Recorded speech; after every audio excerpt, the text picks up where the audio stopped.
Good morning and good afternoon to each and every one of our merry Marvelites. Welcome to Marvel Movie Talk right here on Geekscape.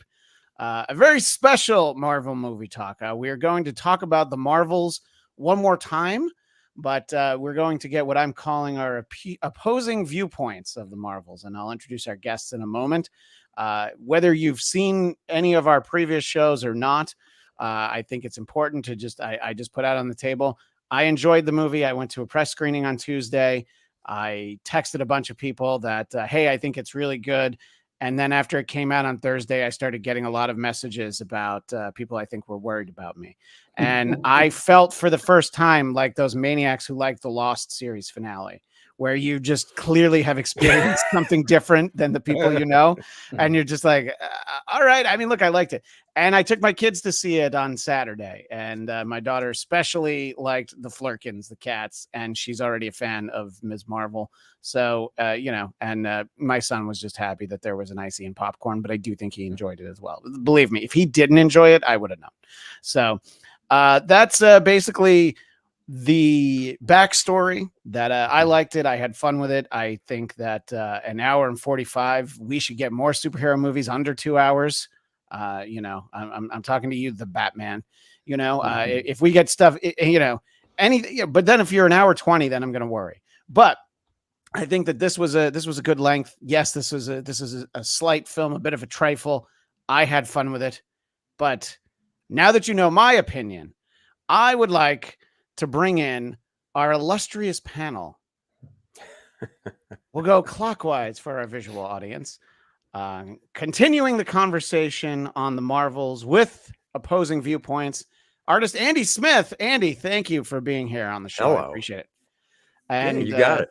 Your right-hand man and partner in crime, Dennis Turner. Dennis, thank you for being here as well. Live long and prosper. Thanks for having me. Absolutely. And of course, the man who has Hollywood in his name from Hollywood and Toto, Christian Toto. Christian, thank you so much for being here. Thank you for watching the movie, and your reaction to it is what started the wheels turning for this conversation. I want to just by way of kind of building a foundation for the conversation, Christian, you and I usually talk at Oscar time. So when we talk, we tend to be talking about the movies that someone somewhere thinks are some of the best movies of that year. Sometimes it's arguable, but the bar is usually set a little higher than, well, I was going to say summertime, but it's Thanksgiving. So late in the year superhero fare. But I'm curious, what for you personally, what have been the MCU movies that if you think that there's one or two that were great, but just for you, the ones that were the best, whether they're, anytime over the last 15 years or whatever, which ones stand out to you as like, oh, they really hit the mark with this?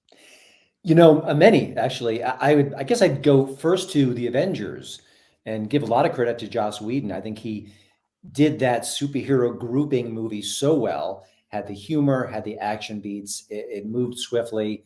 I could watch it again and again. And then I think some of the other Avengers films were nearly as good. I could watch Infinity War on a loop. I mean, the action sequences, the bits of humor, the Thanos is just a spectacular villain. And you love the happy ending in Infinity War. It's a snap. I Captain America Civil War, again, yeah. I'm a geek in the way that I watch action movies, and that hangar scene where it's good guy versus good guy. Again, I could watch it right now. I could watch it, get done with it, and then hit rewind and see it again. If only to hear Paul Rudd ask as Ant-Man, does anybody have some orange slices? I mean, these are really fun movies. They're well constructed. And I think the Russo brothers really, for a while, were just at the peak of their powers as far as delivering superhero films. The first Iron Man has a lot of great qualities. I don't think I love the Guardians movies as much as others, but the first one is quite good. And I mean, I could go on and on. I think there's been a lot of highlights. And I think that's why we're all still talking about this franchise, because they did hit triples and home runs repeatedly. And I think the fall from grace has been spectacular for that reason alone. Yeah, I think that a lot of times you kind of have to look at the original run, whatever it is, the first 23 movies that basically ended in Endgame, and then you have to really zero in on the stuff that came after. And I think that some of them I've quite liked. Sometimes I like the characters. Like I think for me personally, I really liked Shang-Chi. I just felt like, yeah, I like the character a lot. And I'm like, I mostly like the movie. And but the recent crop has movies like Multiverse of Madness, Thor: Love and Thunder, which again I thought was fun because it was a classic Thor adventure. The movie that I'm kind of out on the limb for not liking is Wakanda Forever, because before it came out, I was like, oh yeah, they shouldn't recast Chadwick Boseman. I like the idea they're taking, and then I saw the movie and I was like, oh, they should have recast him because it was just like, oh, I didn't care about it. And I don't even think like having the Shuri character in addition to T'Challa, I think would have been fine. If she had been some kind of superpowered character, but it was like that's a lot of weight to put on Letitia Wright's very slight frame. So this one, the Marvels for me was one of the ones I've liked the most in the post Endgame era. I mean, I think Guardians 3, I mentioned Shang-Chi, and I think we get to count the Spider-Man movies, even though they're co-productions with Sony, because if you look at the Sony only Spider-Man movies, there's a huge difference. I don't dislike the Andrew Garfield movies anywhere near as much as some people. But let me ask you before we dive into this movie in particular, I'm going to ask Andy and Dennis the same thing. I'll ask you first, Andy. Of the recent crop, which are the ones that stood out? Like, okay, this one was really good. And do you have a designated stinker? Is it this one, or is it the Eternals, basically? Oh yeah. Oh my God. I always forget about the Eternals. Oh, that's Everyone right, does. because it's forgettable. Everyone does. Exactly. Yeah. Exactly. That movie it has a huge cameo from Harry Styles, and yet people still forget about it. Yeah. Oh, well, that was the best part of the movie, and the fact I got to get up and leave. But the man, the Eternals. I'm actually glad you pointed that out, because it is so forgettable. I don't think I would have even mentioned when it. People are having the reaction to this movie that they are. I feel like it's a good time to be like, hey, remember the Eternals? So yeah, no, I hear you. I will say for one of my favorites from the past that I'm surprised Christian there didn't mention was Winter Soldier. That's one that I can just hit on a loop. Everyone else you mentioned, I totally agree with. So now moving on. Yeah, I think, okay, so my favorite out of the post Endgame stuff is probably Guardians 3. Okay. And then my least favorite, it is a real big wow. It's honestly, it is not this one, but the Eternals. It's got to be the Eternals, just because I was going to say Wakanda Forever, but then I realized, well, it's a sequel, so I got to see some of the original cast. Yeah. And I did like the Angela original Bassett, cast. I thought was great in it. You know what I mean? Yeah. There's things you can pull out of that. The Eternals was like, there's like 8 lead characters, and I don't like any of them. No, that's not true. I liked I liked Kumail Nanjiani. I did like one of the characters. I forgot. Yeah. But The Eternals is the only Marvel movie that I fell asleep in. I nodded out for like 20 minutes when was it Salma Hayek was talking about her backstory, and they started going into flashbacks and stuff. And I remember that's when I nodded out. I think I asked Dennis afterwards. It's like your brain knew the part of the story that you could check out for. Yeah, exactly. Before I ask Dennis the same question, let me ask you, Christian. You for work, you have to see a lot of movies. Have you fallen asleep during any of these? And maybe I don't fall asleep many times in a movie. I didn't even fall asleep during Killers of the Flower Moon. And that's 3.5 hours. So it's like I should have at some point, but I enjoyed it. But that's neither here nor there. What about you, Christian? Do you ever find yourself like, I could probably just rest my eyes during this non-fight sequence in a Marvel movie? The Marvel movies don't put me to sleep even when they're clunkers, but I do fight sleep in other films. And I just think part of that is I'm wiped out. I work 7 days a week, but also the movies just aren't that engaging these days. not all their fault, but it's a lot of their fault. If you had a good story and interesting characters and great dialogue, I'm not snoozing. I'm up. I'm that's why I do this silly gig, is because I really enjoy movies. So that's a problem with films. And by the way, I'm going to maybe overstep my bounds here and give you my worst of the post, I guess the recent Marvel movies. That's fine. Yeah. No, I would definitely be interested in knowing what you thought the worst was.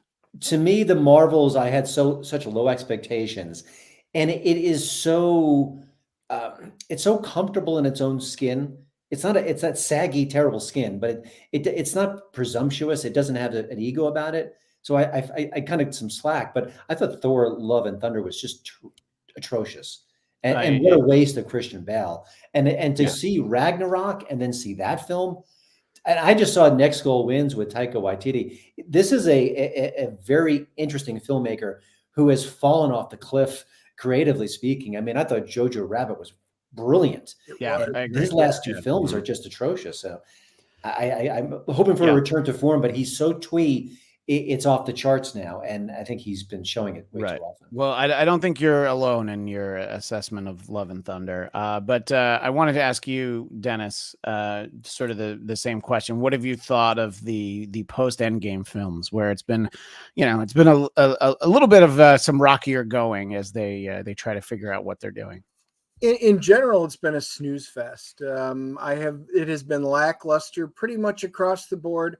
Guardians was probably the best of the crop. I was one of the few that really liked Ragnarok. I enjoyed that. Sorry, do you mean Ragnarok or Love and Thunder? Ragnarok. And then Love and Thunder came out, and it was so over the top, and it was so bad. And I agree with you, Christian Toto. The Jojo Rabbit was phenomenal. I love that movie. The whole family did. We've watched it how many times?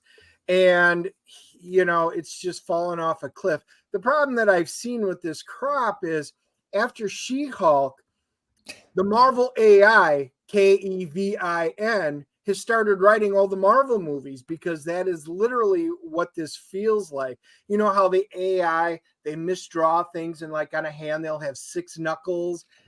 That's what I feel like all the Marvel movies are. It's being written by Kevin, and boy, it's just not engaging. It's just this Marvel's is probably my least favorite out of almost everything.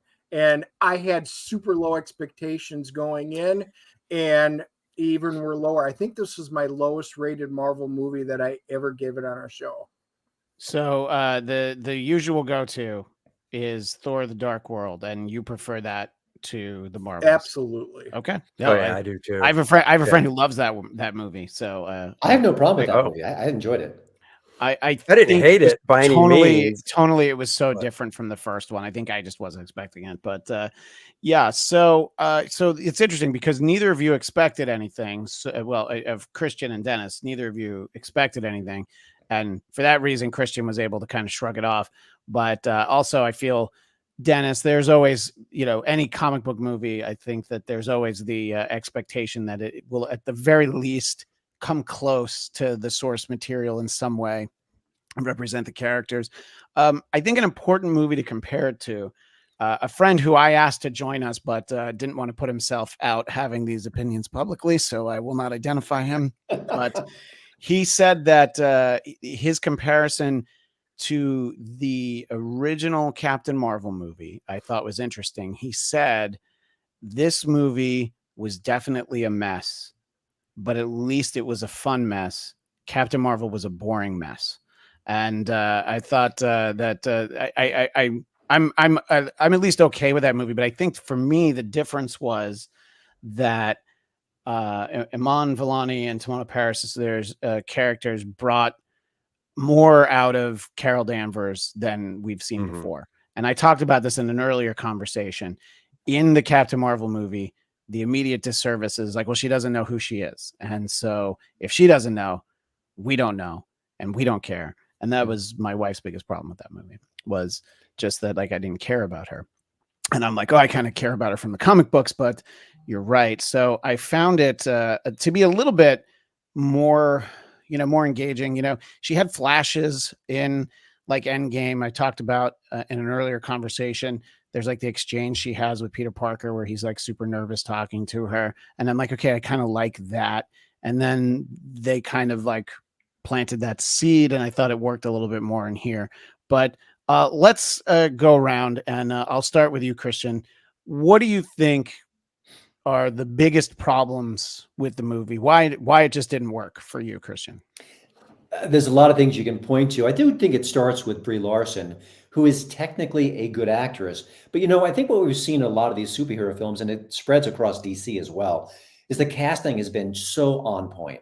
And you could just name up everyone. I mean, Robert Downey Jr., Scarlett Johansson, Chris Evans, just beautifully cast roles. They know the characters. They're charismatic. I don't think Chris Evans is a great leading man, but as Captain America, he kills. He's great. Yeah.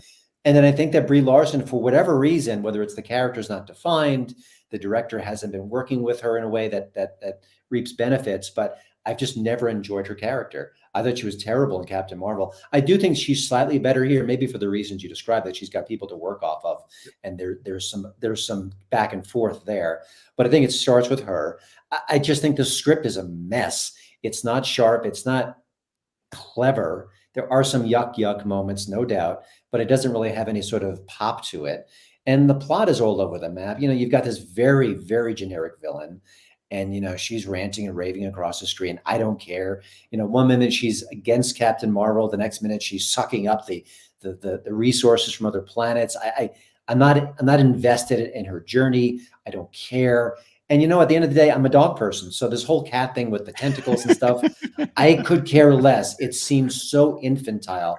And Christian, you said your kids love it. That's what this is made for. It's made for younger audiences who haven't experienced great films yet because they're young, and it's silly, and it doesn't ask much of them. And that's perfectly fine. But this is a major film franchise with a lot of home runs to its credit. And this is like a Bond single, and it just doesn't measure up. And don't worry, I'm going to show my kids Goodfellas this weekend. So That's right. We're going to start the.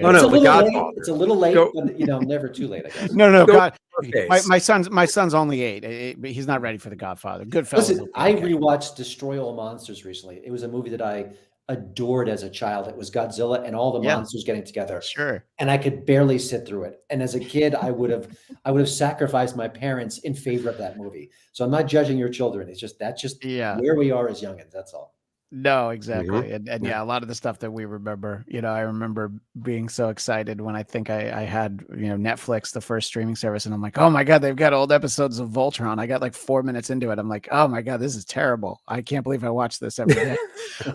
But Dennis, I want to go to you next because I know that of you and Andy, I know that you were the one who was much more upset.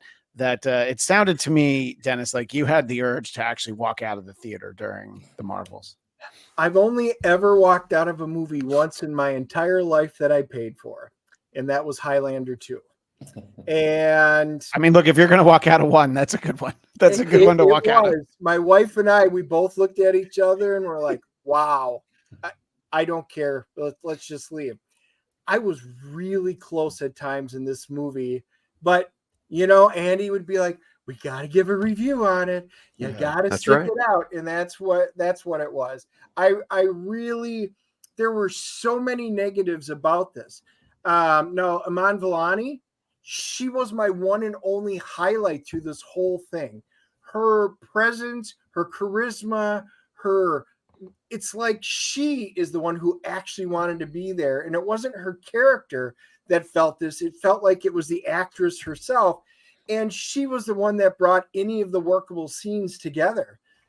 The ones that I wanted to see Carol Danvers, and I wanted to see Photon. I wanted to see them interact, and do that. And I wanted the scene and the emotion. And there wasn't. There was the one scene where, Brie Larson sitting there, she had a little more emotion in this, but it's like, okay, I'm happy, I'm sad. And then they're like, freeze. And they walked up, squirted some saline into her eye, and then you watch the tear come down. I'm like, it's the same face. And all of a sudden there's a tear there. There was literally no emotion to it. And they couldn't get any of the characters right. Like I watched Secret Invasion, Oh, Nick Fury, yes, exactly. But that was Nick Fury. How do we go from sour and dour Nick Fury in this to I'm going to be Arnold and whip out one-liners through this whole thing and joke everything and Black Girl Magic, go. And I'm just like, wow. I mean, you could not be more polar opposite in the exact same character. It infuriated me because it was just so bad. And the whole thing felt like we shot a movie. It was a bad script to start with. Now we're going to reshoot half or 3/4 of the movie, and then we'll reshoot some more, and then we're going to cut it all apart, and then we're just going to reassemble and do a few filler things in there, and hopefully this movie makes a little sense now. And it didn't. Again, I'm not taking a contrary stance on this movie to anyone's opinions, but what you said about Nick Fury, the exact opposite is true for me. Secret Invasion was unwatchable for many reasons. That Nick Fury, I'm like, no, that's actually not him. I like the fun, freewheeling, jokey Sam Jackson. That's what I come to for that. But I can see that if that's what you're expecting, yeah, he's definitely. It's what Christian said. Like, this is definitely, it's an hour 45 minutes. Yes, it's PG-13. This is the first time I even considered taking my kids to see an MCU movie in the theater, especially my daughter's only 6. And prior to this, my son had seen the first Guardians, is the only one he had seen. And, I think it is it clearly, to what you're saying, Dennis, it had to have been a choice that's like, we're going to cut it down in such a way that it's like the most accessible to general audiences. But to my point on Nick Fury, it wasn't that I thought he was right or wrong. It's continuity. You literally just finish with one and move on to the other. And he's like bipolar. And like he forgot to take his pill in one of them, which is the correct which pill didn't he take? Yeah, right. I would say, just considering the fact that Nick Fury interacts with Skrulls in this movie, I would say that without even telling us, they immediately decanonized Secret Invasion. It clearly did not happen. It would have been referenced if it had. And I agree with you, though. It is a little jarring to go from the two portrayals. And I'm sorry, Andy, I think you were about to say something. No. I was just going to say, with the Nick Fury thing, the thing that irritated me Secret Invasion wasn't that great. But the thing that irritated me with Nick Fury is, why in the hell for Secret Invasion? We've seen Nick Fury since day one almost in the MCU, but for Secret Invasion, he's like, I gotta tell you, this eye patch just bothers the shit out of me. And then in the last episode, he's like, going to space. Gotta put puts it back on. What the? I don't want to get too sidetracked, but I think with the TV series, a lot of times it's like basically, do no harm. It's like, here's the starting point of your TV series. Whatever you need to get back to that point, it's fine. Because think about Falcon and Winter Soldier, a series that I liked for the most part. It starts off, if you remember, at the end of Endgame, Sam is going to be Captain America. Well, that series starts off and he's like, no, I actually don't want to be Captain America. And then you have 6 episodes. And at the end of it, he's like, actually, I do want to be Captain America. Right. So you don't need to watch that show for that journey. And Secret Invasion, I think it was like, oh, yeah, Nick Fury's up in space. He's been there a long time. Well, he's down. Oh, yeah, he does need to put the eye patch back on. And so I think it was like that those were the orders, from the desk of Feige. But can I jump in with two quick things? Go ahead, Christian. Yes, please. One, I'm so done with Nick Fury. And it's funny because when he first entered the scene, it was race swapped. Who cares? It's Sam Jackson. He's great. Yeah, right. Everyone embraced him. Right. Everyone loved him. I am so burned out in his character. I don't care about him. He, like you said, there's such a change in tone, a change in attitude. You just know who he is or what he is. He is not necessary anymore. And I just feel badly for Jackson as an actor that he has to keep cashing these paychecks. But also, I think that also points to a bigger issue where there's no rhyme or reason to any of this. And the amazing thing about the Avengers Infinity War and Endgame was, I don't know if it was all by the book, if there was this grand scheme, but in those two movies, it felt like there was a grand scheme and everything was interlocking together. And this meant that, and this meant, I mean, it was fascinating to watch all these pieces just collide into this one unified portrait. What is going on with this franchise? What movie connects to the last movie? What plot connects to it? And now we're gonna have Kang is gonna go away because Jonathan Majors has got some, legal issues going on. Nothing makes sense here. Nothing's cohesive. It's like the last couple of Star Wars movies. Where's the plan? I don't see it. I mean, after they did it so successfully the first time, even if they failed at it, there should be some sort of blueprint here. I see nothing but chaos and just competing storylines, competing visions, and a lack of quality. And all of it is just a complete train wreck. Well, Christian, one thing I'll just say is I agree with you with Nick Fury. I think he was the glue that held everything together. Yeah. Now, I will say I finished Loki, and which was the best ending in anything on Disney Plus. And to me, that becomes the new glue in the Marvel universe. That Nick Fury should go away as the glue. And now the god of storytelling who's interweaving through all of this and has the ability to make changes. Something tells me Loki could become the new glue for the MCU. I'll be curious to see if they take that any farther or not. But yeah, but see, I was going to say, just so I saw a headline that basically said Tom Hiddleston's journey over these past 14 years is over.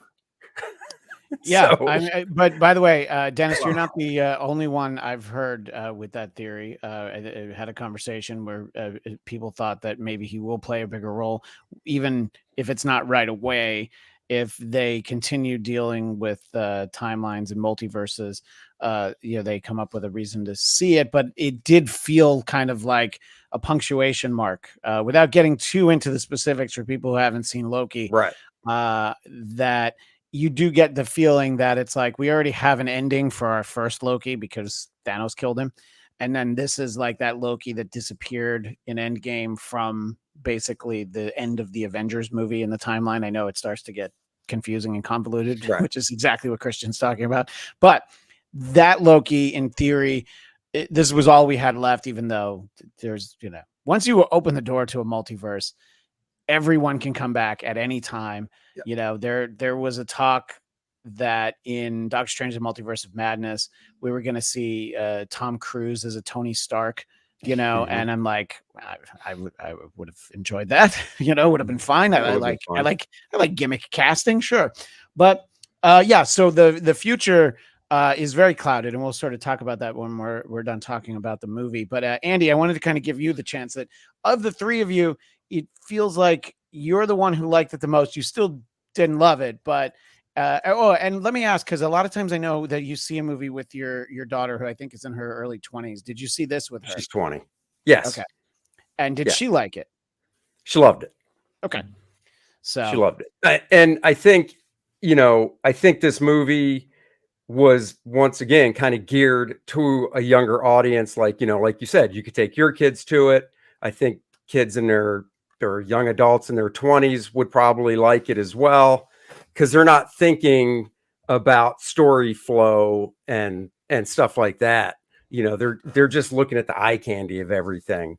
I agree across the board. I think the actress that played Miss Marvel was fantastic, just because she's so young. Yeah. She's so young. This is the biggest thing she's ever done, and that giddiness almost comes across.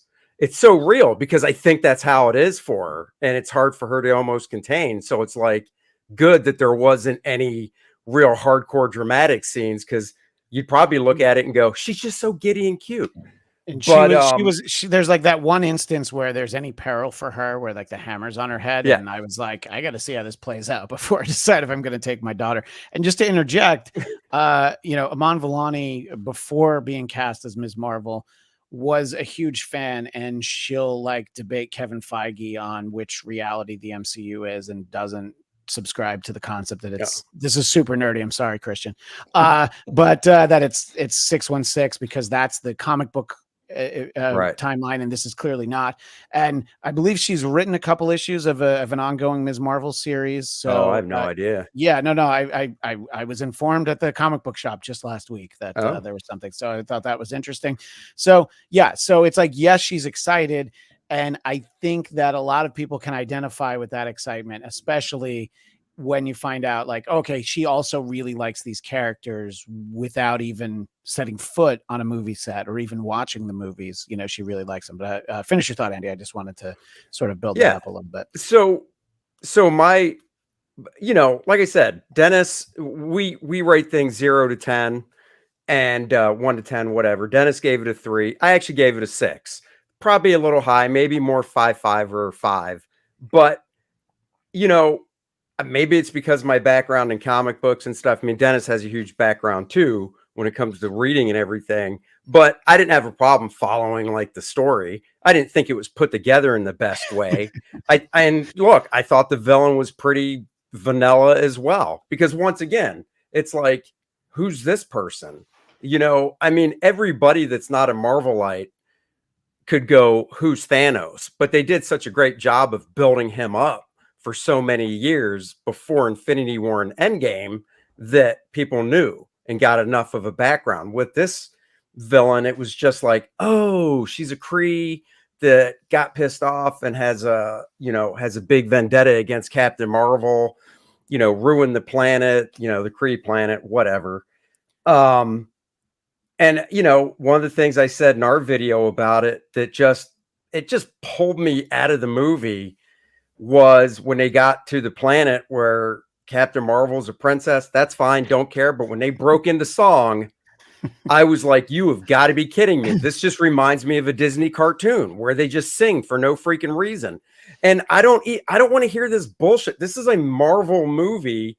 To me, it should be more intelligent to the point of, well, that's how they talk on this planet. They sing to each other, except for this dude who I'm married to because he's bilingual. And I'm just like, oh my God, you're killing me. I'm watching a Nickelodeon made-for-TV movie. It's funny you say all that because the previous conversation I had, my friend David Brody, who I think actually you were on the Loki show with him. He liked the movie. However, he hated that sequence so much, and basically everything you're saying is like he's like, oh, come on. And he specifically wanted to know if my 8-year-old was put off by the singing, and I'm like, you know what? If the popcorn bucket hadn't still had some popcorn in it, he might have, but he was okay. But sorry, Andy, finish your thought. So I just thought it was stupid. Out of, you know, they could have done anything with that planet. I mean, it could have just been, they just talk. They're done. That was the whole point to me, is it's like, you want to make this planet different. So your way of making it different is they all sing. That's your way of making it different. So in other words, instead of giving them a different appearance, somehow that would take some makeup, practical special effects, you went the real easy way out, which is like, no, we'll just have them all sing and dance. That's easy. But you're missing a big point, and that was to introduce Brie Larson / Captain Marvel as the new Disney princess. She's got her fancy gown now because they gave. Oh, I know. She called herself a princess, so that was how they were going to do it, because we have new toys to sell and a new princess line. Well, and technically in the MCU, there is no princess. So how do you work one in to sell that? But, and then the other thing too was, look, I am a cat person. I like cats. I love dogs. We've had them both. But that feline thing where it was like, what are these brains all over the place? Oh my God, they just hatched a cat. Why are we going to get all these people on the ship? Dennis and I are thinking to ourselves, I mean, literally, it's like there's a movie where the two people could hear each other and we're just talking through thoughts going, oh yeah, the flirting. They're just going to start eating people. And then they ruined one of my favorite songs, and it's from the Playcats, playing that during the roundup. And I told my wife, I said, we saw that movie, or not movie, we saw Cats on Broadway back in the 90s. And that is the memory I want to take to my grave. And now I've got this in my head. Did you see did you see the film version of Cats? No. So it's believe me, This movie did no damage approaching what that movie did. No, I'm that's not what even I a heard. fan. I'm not a I particular fan agree of with Cats, that. but I needed to see that movie. If I went with a group of friends, we might have snuck some adult beverages in. But No, yeah, I couldn't can do it. see. Yeah, to me it was funny I just, because to me Cats is it's not a work to be held up to high standards, but obviously. If you feel that way, I could see getting annoyed. well, I don't, It was it's actually not the funny. greatest play out there, but I do like No. the song and whatever. Sure. So anyhow, that scene, once again, it was just another one where as soon as it was like, oh my God, there's 300 some people on this ship, but we only have this many escape pods. You just know what they're going to do, and I thought it was lazy. In the movie, we went, we just Yeah. nodded. We knew what they were doing. Yeah. It was just lazy. And I feel that that's what a lot of the MCU movies after Endgame is kind of lazy. And back to what Christian Toto said was about there's not a big cohesive plan anymore. I think they would obviously disagree, but the problem is most people don't see it. Whereas with the first, up until Endgame, I always said when they did Iron Man, I really believe they went into Iron Man, not with this huge plan of Thanos or anything, but just going, let's see what happens. If the movie totally takes a dump, okay, we tried, we're done. But if it does good, put in the Sam Jackson after credit scene, because once again, takes a dump, doesn't matter. Does good, we can build off that. And I think after the first few movies, they were like, okay, we're building to the Avengers. And I think right around there in the behind the scenes production side of things, they did have this plan to go, okay, we might not have the directors in place, but we've got the actors in place. Let's end this with Infinity War, Endgame, right. And now it's just like, it's just throwing stuff at the wall. It feels like, I don't know. And I know you brought up Kang and it was supposed to be Kang. Well, yeah, I wanted to save that conversation for later, but it's come up twice now. So no, it's important to talk about it. My thought on Kang, everyone, yes, Jonathan Majors has some very serious legal issues facing him, some very serious allegations. The first round kind of went away, but then you're like, oh, but there's a lot more. I think if they want to tell the Kang story, they will tell it without him. And, I had a friend who had I think it was actually David Brody, had the joke solution of just recast him with Terrence Howard, who that was last week. Brody. Yeah, I remember that. Yeah. So, but I think you absolutely look, this is a being that exists in multiple realities. You either explain it or, by the way, you don't. The idea that they would replace Kang with Doctor Doom is only coming, I think, from people who don't understand Doctor Doom. I don't think I think he's a very big adversary for the Fantastic Four. Maybe he could even get some people together, do like some Masters of Evil kind of stuff. But I don't think he's a big enough bad for that.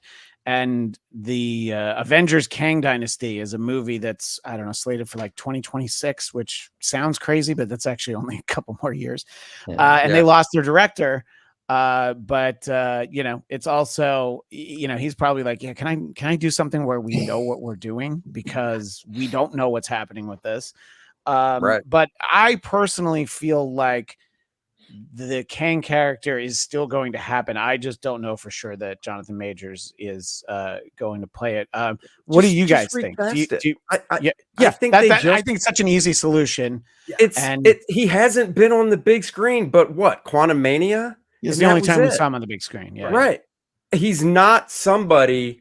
I mean, I'm sorry. Look, when Chadwick Boseman passed away, it was awful, but that was another one.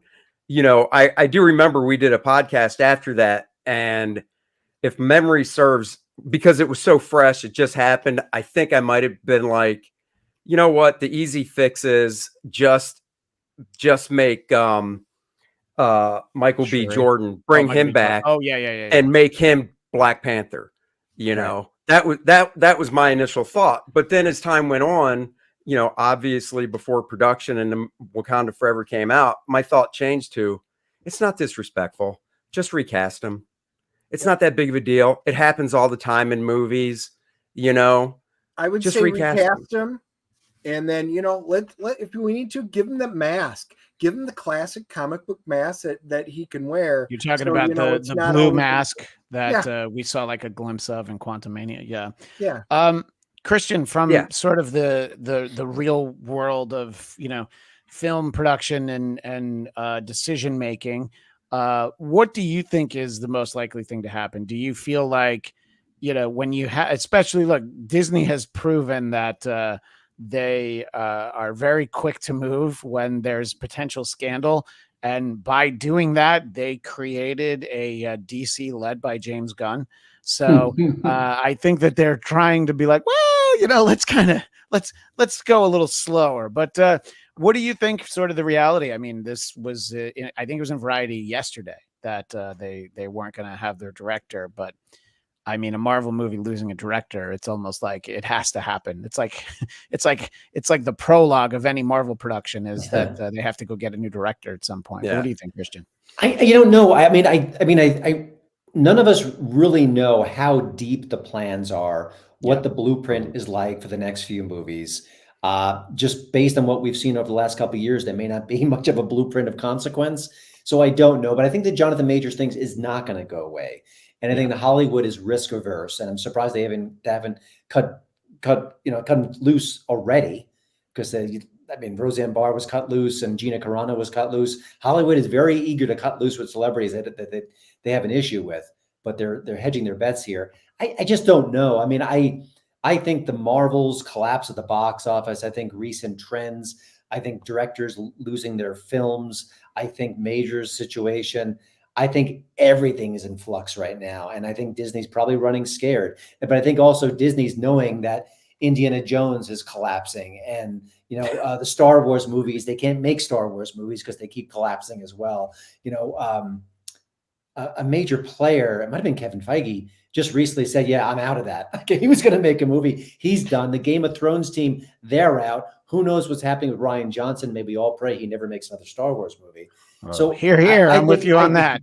I think it's just chaos on steroids right now. I want to make a couple of quick points, though. One, they interviewed Kevin Feige. That's how you say his name, right? Feige? Yes. I honestly didn't know for years. I've heard it said with him in the room, and I feel like they would make sure to get it right. So he was interviewed on the red carpet for the Marvels, and I'll never forget this. They were, he's there to pump it up, to kind of get people excited. Yeah, of course. And one of his quotes was literally about the movie: "There's a beginning, there's a middle, and there's an end." And I'm thinking, okay, he's out. So he knows this is trash, and he's just, I don't know what he's doing. But also, this is a comedy in a sense, and I don't think it was very funny.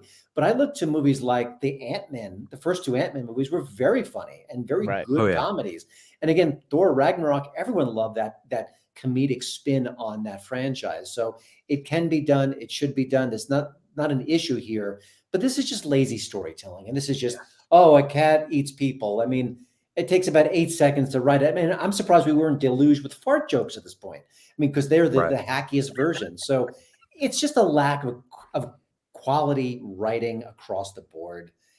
And also the loss of key characters. I mean, if I'm Robert Downey Jr., unless the check is, they got to back the brain struck, as Howard Stern used to say, I would avoid this like the plague. I wouldn't go back to this franchise. He left it like an icon. Hopefully he'll do other good movies. His career has been spotty since then. Why would you even bother? It won't feel right. And, then Iron Man's death meant nothing in this whole franchise, which hurts as well. Mm-hmm. Yeah, I agree. I just want to get this comment from the chat. This is sort of basically building on what Dennis said. Rich in the chat, just recast Kang and always show him with his helmet and the purple face for future appearances. So you can basically recast the actor, but it's almost like you just you get like a good voice actor to actually give the performances, because you just have a guy. Yeah, but you know what? The thing is, this is the problem too with some of these movies when it comes to these characters that are visual because of like a mask, right? You never saw Kang in the comics be like, oh, let me take this thing off. He always had it. And a part of it's like, is it because the actors are like no, I want my real face shown? Or is it because the studios are like, no, we're paying this well-known actor. We got to get people in the seats to see him, so his face will be shown. But it's like, well, no, to me, Kang, it's that mask. That's how you recognize him, you know? You know, the issue with Kang, and as we're describing, and this is the real issue with this movie, along with most of the last movies, the most important thing that the heroes need to face is a worthy villain, a villain that is built up. This villain, and I recognize the name, and you guys know me, I actually went and dug out the first appearance of Dar-Ben. So I knew I'd have it because this was during the Infinity crossover stuff. And yeah, I you just keep holding it up. I didn't know I didn't know which screen I was going to go to, so now I'm literally going to all the wrong ones. We just go down to his thumbnal and hit solo in the top left corner. Yeah, no, We'll fix it in that is post. That's fine. Dar-Ben. Right there, sitting down. So I had to look at it because I knew it was all part of the Infinity Gauntlet crossover stuff. He's a general. There's 2 generals in there. Yeah, just hold it up one more time now that you're finally done with it. I finally got you to the right screen. Hang on. I'll open it back up. Yeah.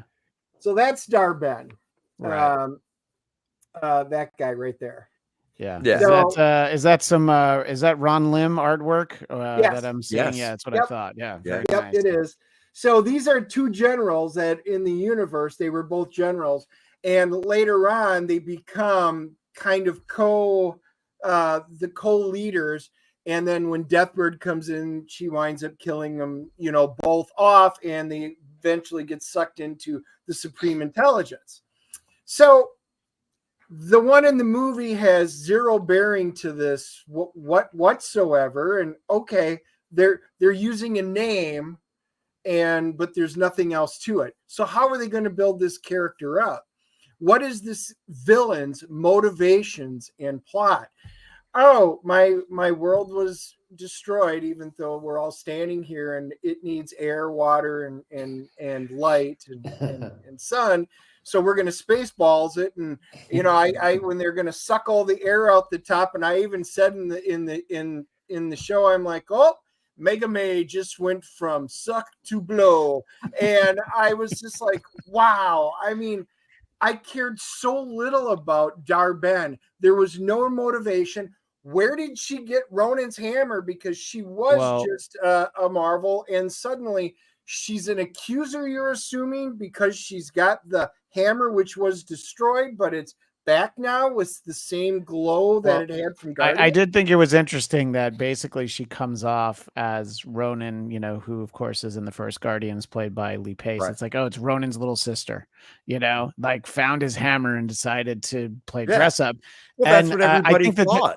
The only thing I liked about her backstory is that you see Captain Marvel literally drop a bunch of bricks on her head. I'm like, all right, at least that's why she's pissed. There's all the other stuff, but it's really like, bitch, drop some bricks on me. Well, that's just it. That's why, like, that it's thank God they did that scene, because if they didn't, there would have been nothing for like why she's hell bent against Captain Marvel. The other thing I want to know if you 2 guys noticed, because Dennis and I talked about this at the end of the movie, and it still is just baffling to me, is you see Kamala Khan, you know, Miss Marvel, with both the nega bands on, and then at the end of the movie, she only has one. You never find out what happened to the other one. It's never said. Why'd she take it off? There's a few moments that feel like they are definitely the result of some very liberal editing. I think that, and then also what you were talking about earlier with like the explanation of like, why are all these hatching brains on the ship? I don't know. Let's just put these 2 on it. I'm like, I feel like these things were addressed and were answered. I do wonder why Kamala doesn't have the other band, because we saw her with it. And look, you just need to explain it. A lot of times you don't need a great explanation. You just need a comic book worthy explanation, you know. But I thought one of the problems with the film is that it was a lot of explaining. If we do this, then we get that. If we do that, then it's like, oh, that's just and to Christian's point, I think that's exactly why it's not in there. Maybe it's like if she wears both of them, there's too much like energy coursing through her. She's not used to it. You should explain it. But to Christian's point, they're like, there's plenty of times, you know, I think the distinction, I think, for some people between Star Trek and Star Wars is that Star Trek will always explain. And part of it was because most of, 800 hours is like on a TV budget, and they kind of have to explain it because they're not going to really be able to show it to you. But it's like, not everybody wants it to be explained. But I had the same thought. And, until we had talked about this for a couple times, I thought Kamala's family was moving into the house in Louisiana. But then it's like, well, I think Carol's moving in there. And I'm like, oh, so they're just helping? I thought that but too. Didn't they crash in New York? So I thought they were moving into the house too, as a, hey, take this because we ruined your house. I thought. So we don't get real good answers on that. Christian, I want to know, we sort of talked about the biggest problems. We've talked about some specific sequences. Was it an overall feeling, or was there a moment where you were just like, all right, there's no coming back from this? Or was it just sort of overall, it was like, this doesn't really work for me? I mean, I think when you're into the movie to a certain point, I feel this way about a lot of movies where I kind of give up. Like, I have hope, I'm curious, I'm giving them a chance. And then when you see enough scenes back to back to back, you think, this is not going to be a good movie. So I don't know what exactly that moment was. I'm sure it was. Yeah. If it wasn't during the sing-song scene, I don't know what it was. But a movie that I invoked earlier, I think the Matt Reeves, The Batman. Most movies, we all know most movies have a 3-act structure, but it was when the 4th act started in The Batman. I'm like, what the? How? I knew the movie was 3 hours, and I still couldn't believe they were like. And you could tell, but the thing is, you could most people, once again, my daughter couldn't tell, but you're right. In The Batman, you're like, okay, 4th act, what's happening? It's like, what is this new story that we're starting? We're at like 2 hours and 35 minutes. Let's go home, Yeah. Save it for the next movie. And look, one of the things I wanted to make sure to talk about, and it sort of touches on this notion of Jonathan Majors. Obviously, for a lot of people, Brie Larson is a very divisive person, not so much because people don't like her performances. It's fine. I always like to use the example that musically, I would say Michael Stipe of REM is an incredibly talented musician, but if I ever see him talking, I hate him so much. It makes me like his music less. There was like an MTV Awards where he wore 12 shirts because he thought he was going to win all 12 awards. Just little things like that. And, yes, this goes back like 35 years, but no, but I know what you're talking about. It's her off-screen personality. I was telling Dennis last night that, everybody loves Michael Jordan. I haven't talked to anybody that's like, oh, I can't stand that guy. It's Michael Jordan. He's great. Not only is a basketball player, but he's, maybe Scottie Pippen, but other than that. But well, maybe him. But in comparison, LeBron James, it's like if you never heard him run his mouth off the court on stuff that it's like, what are you talking about? You'd be like, you'd probably feel the same way. But he just puts his foot in his mouth so many times. LeBron James, when he's on the court, makes you forget about him as a person because he's so good. And like Sean Penn has been this divisive guy for decades now. Yeah, he's a great actor. So when he's on screen, you're locked in and you're not thinking about all his word salad speeches. But I don't think that Brie Larson in this series can make you forget about her being sort of full of herself and fighting for equality and all these causes that she pursues. Because when she's on screen, she's blank and she's dull. So all you can think of is that off-screen Brie Larson's. That's the problem. Right. Exactly. LeBron James, they film him reading a book. He's really smart. He's really smart because he's always reading a book. Maybe it's upside down, but that doesn't matter. He's still reading it. Look, it's important. It's more important to be seen with a book than to actually read the book. I agree with that. Sorry, what were you going to say, Andy? Well, I was going to say, I know there's others, stuff we need to touch on. I don't know if you want to touch on the after well, Well, yeah, let's get to that mid-credit in a scene. second. I want to finish the thought Okay. on Brie Larson. No, that's cool. Just I just because wanted to make sure we got to think, that. I think Christian's point that yeah, no, don't worry. Okay. I think a great actor. You know, look, I mentioned him before. When I went to see the most recent Mission Impossible movie with my friend Eric, we were making jokes before it started. Like, I wonder if Ethan Hunt is going to be tasked with finding David Miscavige's missing wife. We were making jokes about his, and 20 minutes into the movie, I didn't even think about any of that because that son of a bitch always makes me forget how crazy he is. He makes me forget about him jumping up on Oprah's couch, talking about how much he loves Joey Potter from Dawson's Creek. I don't remember any of that stuff because he's so good. And he's so good. Yeah. Yep. And, you know, it's unfortunate because look, there's probably people that, you know, that the reverse happens to, you know, the fact that, literally like Ted Nugent will never be in the Rock and Roll Hall of Fame, despite the fact that he's, you know, one of the greatest guitar players of at least the 70s.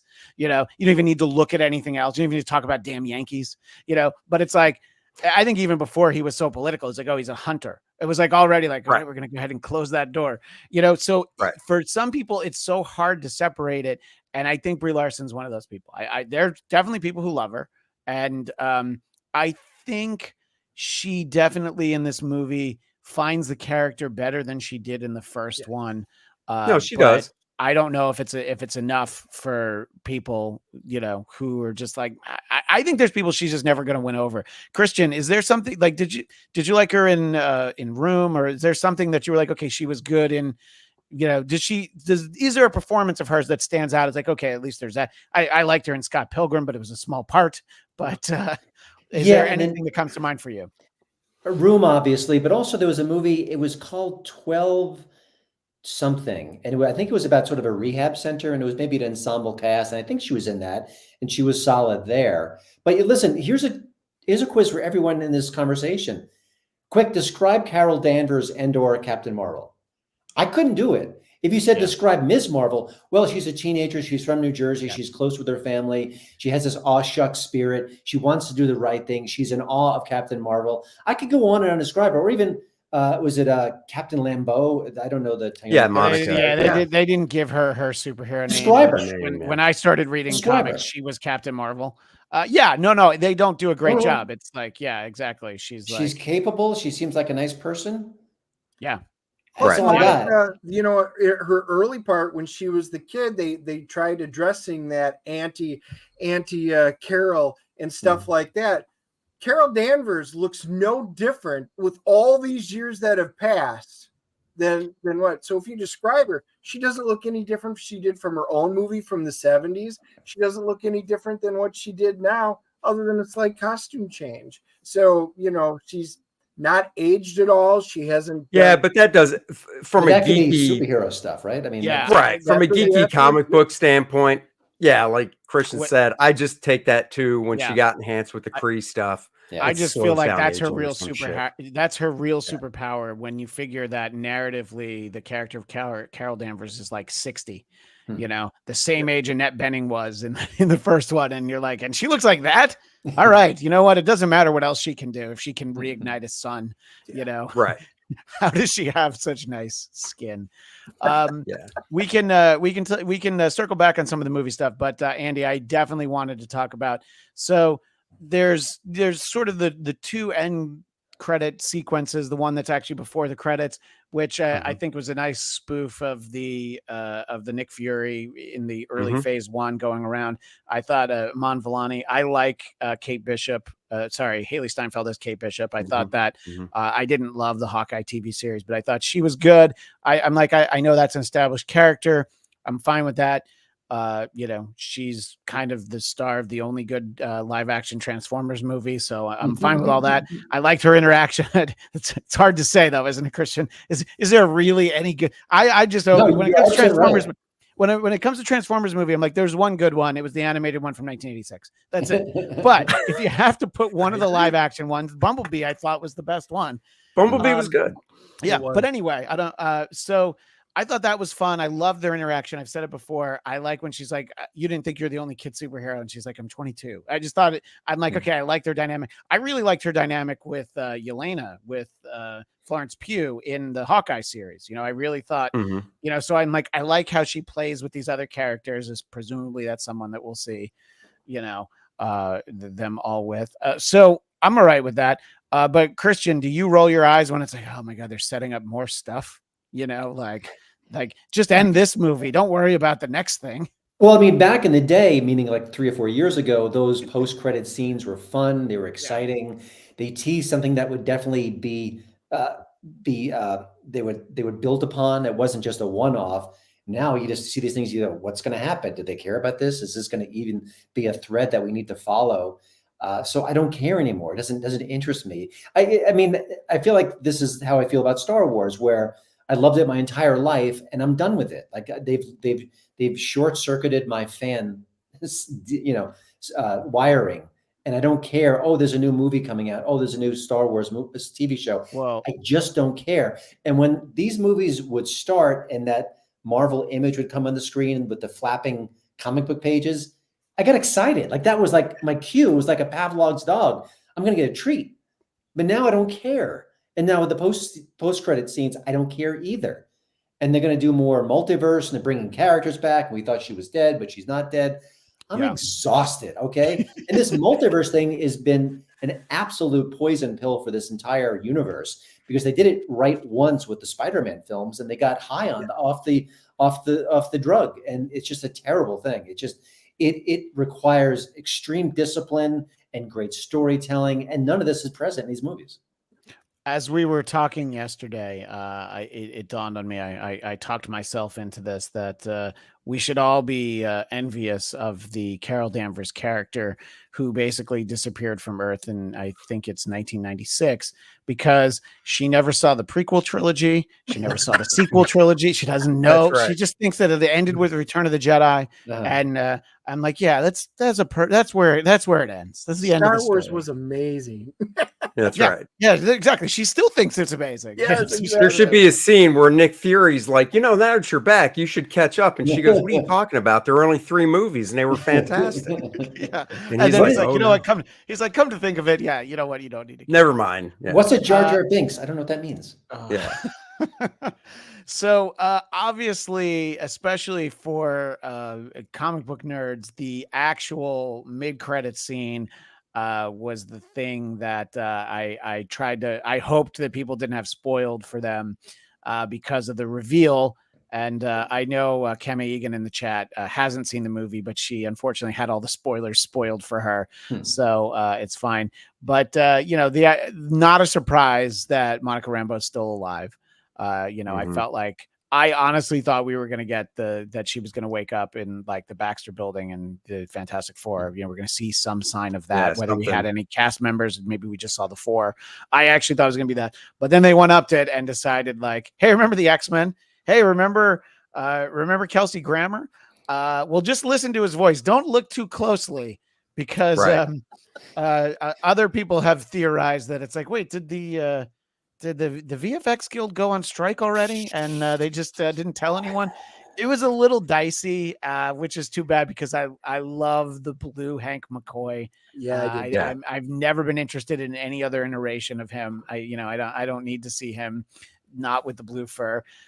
That notwithstanding, it's still one of the cooler reveals. It was, at least for me, I was not expecting it. But let me ask you first, Dennis, because of how much you disliked the film itself.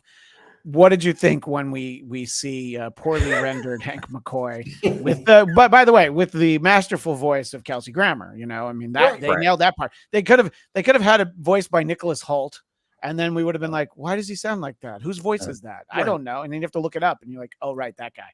So it was smart to use Kelsey Grammer. Yeah, it wasn't Kelsey Grammer. It was Sideshow Bob. We got that mixed up. You know what? You're absolutely right. And oddly enough, in the next movie, it'll be Sideshow Mel. But, exactly. Oh my gosh. So 2 things with it. One, highlight of the movie, even with crap, and And when I saw him and I heard the voice and I was like, oh, and then he adjusts his glasses and then I'm looking at how bad it looks. And I'm thinking Kevin Feige calling, hey, Bob, yeah, Kelsey Grammer's on the other line. We need to get him over. Okay. Oh, he's not going to put on makeup. Oh, you got your iPad Pro in front of you? Yeah. Well, just digitize him and throw him up there. It's fine. He'll just voice over the phone. Holds up the phone, they voice it over. He takes his iPad Pro, and there it is. That's what we got. That was the quality of what we got in the end. However, it was still the best part of the movie. With that being said, so CG wise, because I was hit or miss on that throughout it, I did enjoy it. And with me being a huge X-Men fan, I need to go. Charles needs an update, and he goes walking off, and I'm like, which version of Charles? When is this going to be? Because Hank's been there from the very beginning, and we know he's blue, so we kind of know roughly time-wise, but, where in this is going to go, and then binary. The binary costume looked good, but it's the wrong person, which, okay, I see what they're doing. But anyway, I still didn't mind it. I was happy. I'm like, oh, at least it's ending on a relatively positive note. Yeah, and I was always a fan of the binary version of Carol Danvers, which is basically the power set that they give to Captain Marvel, not just in the movies, like the Captain Marvel version of her, no longer Ms. Marvel or whatever. That's basically who she is. So that was exciting. And I mentioned in an earlier conversation that there was such a big reaction to the scene. I didn't hear him call her binary the first time I saw it. So I literally missed that part of it. And I was like, no. And then you see the suit and you're like, all right, that's kind of a cool thing. What did you think about that, Andy? Sort of getting the, oh, wait, there's at least some kind of plan for X-Men stuff sooner than we thought. Well, one, I actually don't think I go back to what, or I agree with what, Christian said about the after credit scenes. They really did, for the first phase, every after credit scene dealt with, basically it was a preview of the next movie, right? So you were like, oh shit, in 3 months this continued. Awesome. It was now like a visual version of, James Bond will return in Octopus or whatever, right? And it's like when your after credits was just like, Agent Coulson sees this hammer in the desert. It's like very simple, but like, oh shit, that's really cool. Yeah, I get it. Yeah. So now we get, and before this one, let me just touch on the first one, where there's obviously setting up Young Avengers. Yeah. And my big question is, the MCU, whoever's running it, Kevin Feige, whatever, I don't think they know or have the pulse of what they're trying to make stuff for. There is not a hunger, I don't think, for a Young Avengers movie. If they want to make it for TV only, that would probably be their best bet. Because the thing is, they can do this Young Avengers movie and they can go, but no, that's just it. It's for teenagers. It's for the younger, kids, the age of yours and stuff, right? But here's the thing. Who takes them to the movies? The parents do. And you want them to want to go with them. Well, we wanted to go to Endgame. We wanted to go to all those other movies. And so did the kids, because it's superheroes. Young Avengers, I don't know if this was real or somebody just mocked it up, but on Twitter, X, whatever, I saw I assume it was a made up movie poster of Young Avengers, right? Yeah. It is. And I'm looking at that going, I have no interest in seeing that. I think it would actually be a very good Disney Plus limited series, not recurring like multiple season series, but the way that the idea of Secret Invasion before they actually did it, like, just do a one-off 6 episodes, and then those characters could turn up in movies, but have like a, not long, but 6 episodes. I think that works. I think you need to put more movie stars in it. Haley Steinfeld, Florence Pugh, that's a start, but you have to go bigger. It's like, who can you get Jennifer Lawrence to play when she's already been Mystique? So I don't know what the answer is, and she's the not problem as is young but they already have them all cast. You look at that faux movie poster, and it's like, well, these are all the actors that have already, But getting to the binary, the X-Men thing, So unfortunately, before we saw it, I saw a screen grab of the actress in the binary suit just standing there, that reveal. And I was like, oh, damn it. Yeah. But I think it would have been better if when Monica Rambeau woke up, if it was Carol sitting there, because she would have been like, oh, she thinks she's back on Earth and stuff. Right. And then it's almost like, what are you wearing? And then you see Hank and you realize, holy crap, it's a different world. It's still Carol Danvers is binary, not the, oh, let's bring her mother in and fake everybody out that way. And then, yeah, the Beast thing. But I don't know what the plan is for the X-Men.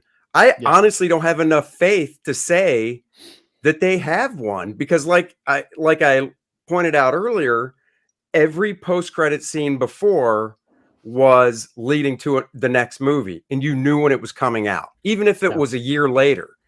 Now you're like, oh, cool. I guess they're doing something with the X-Men. I don't know when. Yeah. Yeah. No, Also, because these movies, don't they often say they give the dates? Like we talked about how Kang is going to be 2026 now, but it was 2025. Have they mentioned any dates about a possible X-Men movie? I don't think they have. No, Which means we're talking years and years from now. Yeah. Yeah. And I mean, I feel like they, and look, the WGA and SAG-AFTRA strikes already pushed the next Captain America, the Sam Wilson. All next Captain year's America. push. That's So I think the only thing we'll get next year is Deadpool 3. And my son somehow already knows that it comes out July 26th, which is his birthday. And I'm like, yeah, that's not one you get to see. Yeah. So he'll be turning 9. So but they just teased the movie that's not going to be seen for 4, 5, 6 years. That's my point. I do wonder if yes, maybe it's sooner than we think, but Christian, at the very least 3 years, but I don't think that's realistic. I say at the very least you're looking at 3 years. Same thing with Young Avengers though. And they probably did put a date out for that already, but there's no way it's before 2026. No, I can't see it. Yeah, and I think that that's definitely a little bit of window dressing, because they probably I would love to know when that end credit scene was actually put together. Last week. It looks like quickly. It looks like quickly, because the Kamala Khan, Kate Bishop scene, that could have been an mid credit scene, because it's setting up something. But then it's like, well, we've got a bigger one. So, a little bit buzzier, a little bit spoiler worthy, all that. But yeah, look, it's I enjoy a lot of the content, but when I don't like it, I am always very upfront, like I was with Secret Invasion. We did a weekly review show for Geekscape, and every week I couldn't believe I'd had to watch another episode of that show, but there I was. They call that the She-Hulk syndrome. She-Hulk had the episode with Daredevil, but I not to go off the rails with Secret Invasion, but man, the fight in the last episode where the actress from Game of Thrones, whatever, Emilia Clarke, Emilia Clarke. How can you tell the audience she doesn't want to be totally CGI'd? Just make parts of her body, when the other guy she's fighting is like full-blown CGI. Like the actor's like, yeah, you're not going to be recognizable, but she has to be. And by the way, in the chat, Cam Egan, wait a second, Secret Invasion happened? No, Cam Egan, it clearly didn't, because they would have mentioned it in this movie. So they ignored it. Yeah, look, Emilia Clarke is someone that I know people who are fans of Game of Thrones, which I'm always upfront. I've never seen it. I'm just not interested. But what I know her as is the franchise destroyer, because she's in Solo. So she killed Star Wars. Yep. She's in Terminator Genesis. And look, they've killed Terminator a few different times, but she's responsible for one of them. And then she's in Secret Invasion. So it's like, yeah, you probably got to stop bringing her into your franchise. She's the Ted McGinley of the modern age. Yes. Yeah. Plus her comic book mom was a great hit. Yeah. Which, by the way, God. Ted McGinley, fantastic on Bill Lawrence's Apple TV Plus show, Shrinking. He's Krista Miller's husband. And it's funny to think about Ted McGinley, because I knew that's what we were going to be talking about after 73 minutes or whatever on the 83 well, minutes. Because you mentioned it, Shrinking is a really good show. Yeah, I like that show. And you're right. At first, I was like, is that who I think it is? But the thing about Ted McGinley, by the way, he's on like 5 or 6 seasons of Married with Children. Yes. Like, Yeah. Best role. yeah. And it's like they're 2 different shows. There's like Married with Children with Steve, and there's Married with Children with Jefferson. I like both of those shows. But anyway, when do we get Ted McGinley in the MCU? That's the real question. Because Right. I'm ready. I don't know who he should be. Instead of Harrison Ford, he should have been Thunderbolt Ross. You know, Maybe I think he should be here's a lead in for you. If you're ready for it, maybe he should be Mr. Fantastic. Well, I'm glad that you brought that up because that is our final point. It's just rumored by Deadline, although Right. I don't know. Christian, you think it's fair to say Deadline is the place for intentionally leaked rumors that sometimes they know it's true. Other times it's like, let's float this by the Deadline audience and see what they think. You know, do you feel like they've kind of got some back channel information, some informants? They definitely do. I don't think that's a bad theory at all. So Yeah. I think it'll happen. I think it's a good choice. I mean, Well, we're he's talking very- about Pedro Pascal, who of Yes, course yeah. is the Mandalorian, Last of Us. Unfortunately, in Wonder Woman 84, I'm not going to hold that against him. Yeah. No. In By the way, theory, you should, but- still the worst superhero movie I saw because I had higher expectations for that than I did for Elektra. That's fair. Yeah. I think anyway. he's a good actor. I think he knows pop culture material, so I think he'll fit in well. And if you haven't seen the Nicolas Cage movie, it was The Unbearable Genius of Mass, whatever, the crazy Yeah.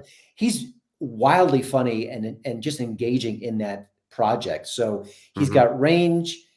He knows pop culture stuff. I think he's a good fit. Yeah, no, and I think that however you put the cast together for the Fantastic Four, I think that the chemistry of the last iteration of Fantastic Four, which I think a lot of people forget about, is the one with Miles Teller, Kate Mara, and Michael B. Jordan as Johnny right. Storm. And I think if you want to cast Michael B. Jordan as Johnny Storm, you're absolutely within your rights. Just have his sister also be African American, and then nobody has to Right. look at it and go like, "Wait, what? How's that Yeah. her brother? Oh, they're adopted. Okay, why did you? Just be consistent. That's all. I don't care. I don't care. Right. When you do gender swap, race swap, just have it make sense. Don't have Vision and Scarlet Witch, be vastly different. I did not like the Aaron Taylor Johnson version of Quicksilver, but at least he looked like he could have been her brother. Mhm. And if you see that Godzilla movie, also could have been her husband. But anyway, Oh. I'm just saying. Anyway, so I know we touched on a bunch of other stuff, but this was a fun conversation for me because I'm often interested. Andy. Well, actually, no, he wasn't there. But Andy, you sat in on our Loki show, and we referenced our friend Michael Shirley, who hates Loki, but he came on every week and would tell us why. I always think there's value in that. I always want to know, as long as you can tell me why you don't like something, I'm interested in it. Because someone's like, "Oh, it just sucks." I'm like, okay. And by the way, just because somebody doesn't like a movie, it doesn't mean they're racist or sexist. It just means they didn't like a movie. Right. Oh, It doesn't mean, and honestly, yeah, that's right. You bigot. Damn it. And I didn't know I was going to be on a show like this. Yeah, I gotta go. I got to go. No, real quick with Pedro Pascal. Yeah. I know he gets heat. I don't hate him as an actor. I like him. I think the image floating around of him, and then they show a drawing or art of Mr. Fantastic. It's kind of like when Michael Keaton was cast as Batman. Nobody was on that ride, and then they saw the movie. And it all comes down to hair and makeup.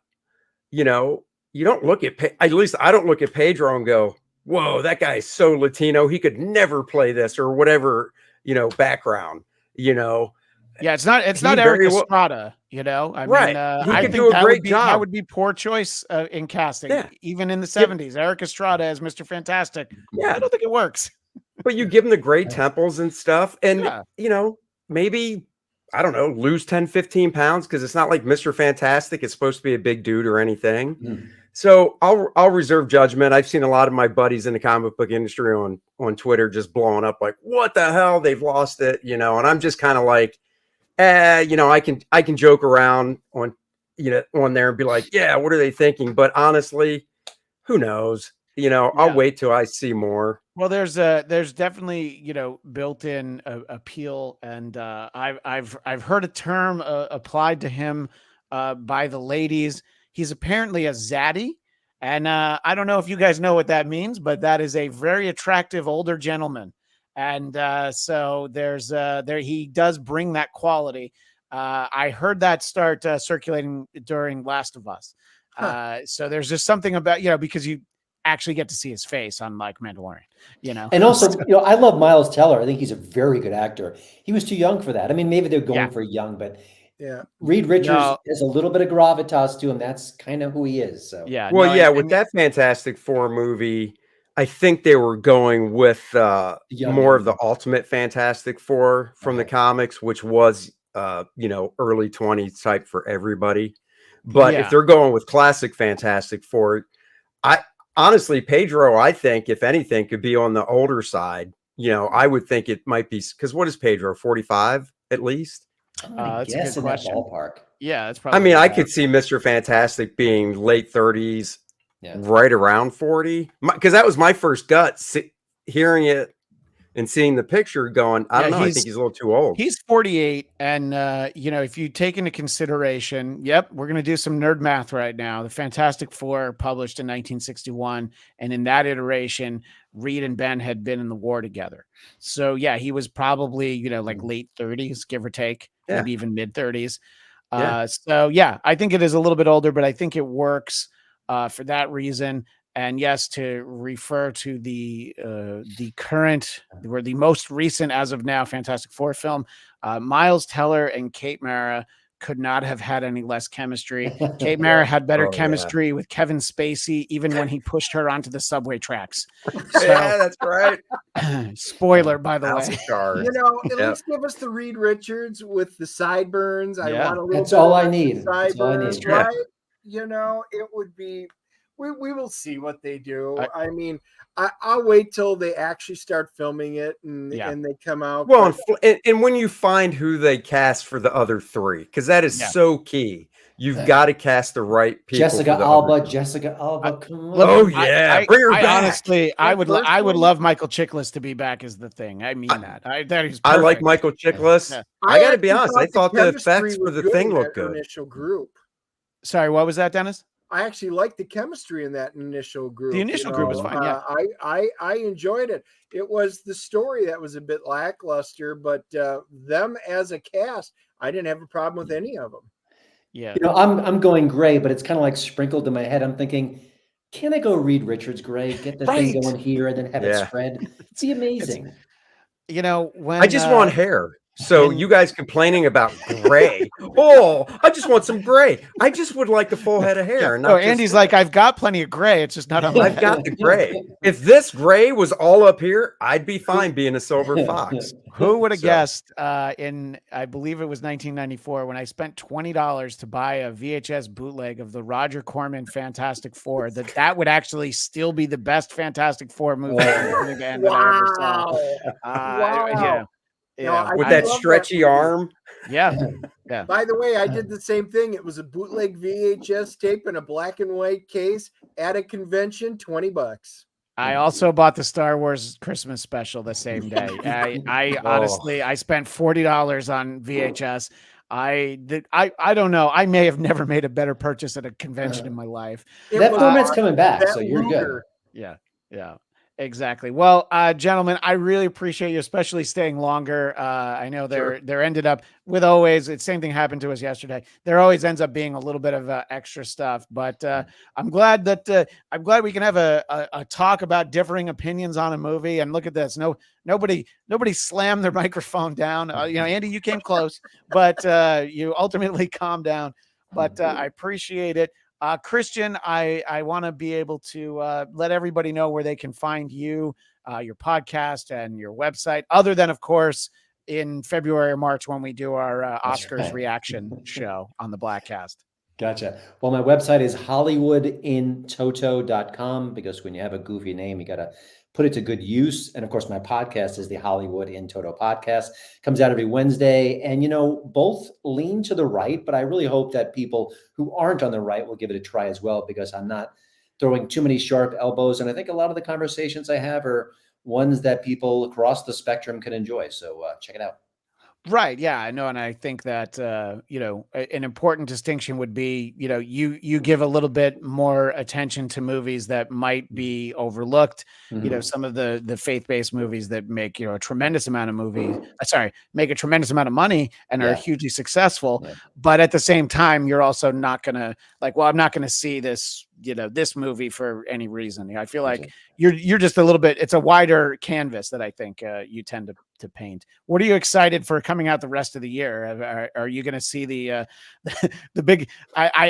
There's a part of me that really wants to see this Thanksgiving slasher movie. Looks terrible, so I kind of want to see it. But what are you looking forward to the rest of the year? I'm going to assume not Aquaman 2, Christian. The one I'm curious about, I think I have the title right, is American Fiction with Jeffrey Wright. Yeah, it looks like a really funny, sharp expose on culture, on expectations of Black Americans. And the early buzz is off the charts. So I'm very curious about that. And then otherwise, I don't know. Nothing is, maybe Thanksgiving. Yeah. I love slasher movies. So. My favorite thing about the trailer for Aquaman 2, because you want to talk about people who make headlines for all the wrong reasons. Amber Heard is in there for like half of 1 second. But if you watch that trailer, you would assume that Aquaman's wife is Nicole Kidman, who actually plays his mother. But the way that they're like, my family, and they show, and it's like, isn't he married? No. Just focus on this. I don't know. Christian and Andy, Dennis and Andy. There's only 2 of us named Christian on this show. That's right. But I was going to change it, but yeah, it's just easier. So please let everybody know where they can find your show, and then each of you shout out your own solo handles. I'll start with you, Andy. So the Dennis and Andy show, you can just search that on YouTube. You'll find it, no problem. And we record live every Wednesday. We have usually different guests on. Yesterday's episode, we had Kevin Grievous on, of Underworld fame and stuff, because he's also into comics and he has a crowdfund going right now. So we interviewed him. And every Friday morning we drop a movie review we're actually going to go see at 4:30 today. It's A Wonderful Knife. Yeah. Have you heard of that one? Whoa, I haven't. Tell me I don't want to know if you've seen it, because we're seeing it this afternoon. Oh my gosh. We were going to go see Thanksgiving. Yep. And there's only one showing tonight, and it's at a time that we can't do. So I'm scrolling through and I go, It's a Wonderful Knife. What the hell is that? And I watched the trailer and I go, I got it, Dennis. So is the John Woo Silent Night coming out this weekend, or does it come out later? Because that's December. All right, yeah. Isn't it? And I don't think we need to have the Die Hard style argument for that. Clearly, Silent Night is a Christmas movie, because I've seen the trailer. And so is It's a Wonderful Knife, if you haven't guessed. And it's a slasher flick, but I love those two. It's like candy. I can eat those up. Right. And then in terms of following me, it's just, at Andy Smith Art, pretty much across the board on social media, and then andysmithart.com for my website to check out, my comic book art and stuff. And there you go. And Dennis Turner, where can people find you? You can see. There you go. There we go, right there. That's my X/Twitter. You can follow me on that. And but for our audio audience, let's spell it out. Oh, it's at Dinjas Comics, DINJASCOMICS. And you can follow me there on YouTube. Just type in The Dennis and Andy Show, or it's at Dennis Turner. And I put out, besides all the interviews, I do a lot of the comic book stuff. So I put out quick flips. I just got out the new G.I. Joe #1, which is actually 301. And then the Lara Hama cut they just put out. So I just got up the quick flips. I'll be doing full reviews. We do unboxings, as well as the guests of interviews and stuff. I got the unboxing of The Starship Enterprise from Tomy, the great big huge die cast one right. came in. So I've got the videos up and the full rundown of all the lights of that beautiful monstrosity. And so anyway, just check it out. Well, as always, you can find me on Twitter and Instagram at Christian DMZ. I know it's called X now, but some habits are hard to break. At Christian DMZ, my personal podcast, The Blackcast, BLADTCAST. And don't forget the show that I do Tuesdays at 2 p.m. Eastern, 11 a.m. Pacific. Who Are These Broadcasters? That's on the Who Are These Podcasts Network. Please tune in. You don't have to super chat, but it's always appreciated. In any case, I want everybody to have a happy Thanksgiving, both the holiday and the viewing of the slasher film over the next couple of weeks. We will be back with this show 2 weeks from tomorrow, Friday, December 1st at 11 a.m. Pacific, 2 p.m. Eastern. We'll be visiting again with our pal Kenny Johnson, who created the original miniseries V and also the TV version of The Incredible Hulk from the 70s. We're diving in on a couple of specific episodes, Prometheus and Married. So he's a great conversation. I love talking to Kenny, and he said he would come back on. And unlike some people, he actually meant it. So everybody's like, yeah, sure, I'll come back on. He literally wanted to come back on. So that'll be the next time you see us. That's all the time we have for now. But as the great Stan Lee would say, Excelsior!